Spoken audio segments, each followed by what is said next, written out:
Handog ng College of Criminal Justice mula sa nobela ni Dr. Jose Rizal, Ang Nole Me Tangere.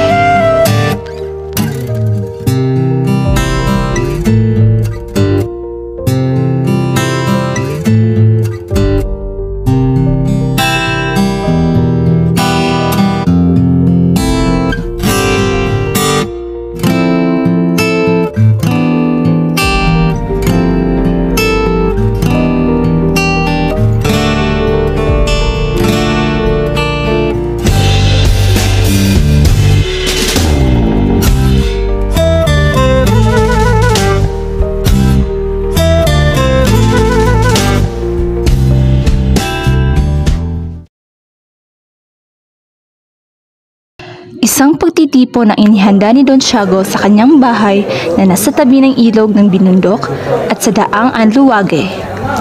Siya ay kilala sa bansag na Kapitan Tiago at higit na kilala siyang maginoo at bukas palad sa pagtulong sa kapwa. Halos puno ng tao ang kabahayan, magkasama sa isang pulutong na sina Padre Siblia, Padre Damaso, isang nakapaysano at isang kawal.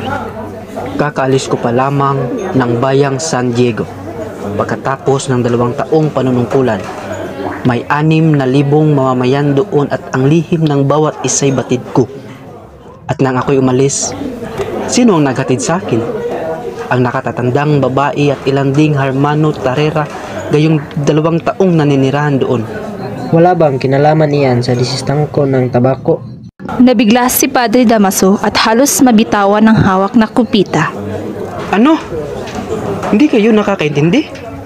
Hindi ba ninyong nalalamang mali ang pagbabago na ginawa ng mga ministro? Naniniwala ba kayo? Gaya ng paniniwala ko sa Ebanghelyo, ang mga Indio ay mapagpabaya. Ipagpatawad ninyo, di ako pagsang-ayon ng inyong sinasabi. Pumukaw sa aking damdamin. Likas po ba sa mga taong iyan ang pagpakabaya o iyo'y pagtatakip lamang sa pamahala ng mga sumakop na aking narinig sa isang manlalakbay? Yan ay totoo. Wala nang hihigit pa sa mga Indio sa kamangmangan at pagkawalang utang na loob. Napagawi ang usapang ng plutong sa paglilipat kay Padre Damaso sa ibang bayan pagkatapos makapagsilbi sa San Diego. Padre Damaso, kayo'y 20 taon sa bayan ng San Diego. Hindi ba kayo nasisihan doon? Hindi! Kung walang kalayaan ng magkura ay mapapahamak ang bayan.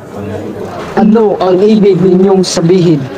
Iyan ang mga sanhi ng mga kapahamakan. Ang mga ereheng kaaway ng Diyos ay pinanigan ng pamahalaan. Ang tenyente muling nagtanong. Hinarap siya ni Padre Damaso at mariing nagsalita.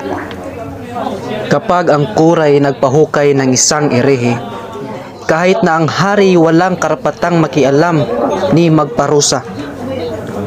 Dapat niyong malaman na ang general ay kinatawa ng hari. Bawiin ninyo ang inyong sinasabi. Kung hindi, bukas na bukas din malalaman iyan ng general. Nagkainitan sina Padre Damaso at ang tenyente at namagitan si Padre Siblia sa dalawa. Siya nga'y hindi nangungumpisal. Ngunit isang kasinungalingan ang sabing siya'y nagpatiwakal. Matapat siya sa kanyang tungkulin sa Diyos at sa lipunan. May kaisa-isang anak na nasa Europa, kaya walang dahilan upang siya'y magpatiwakal.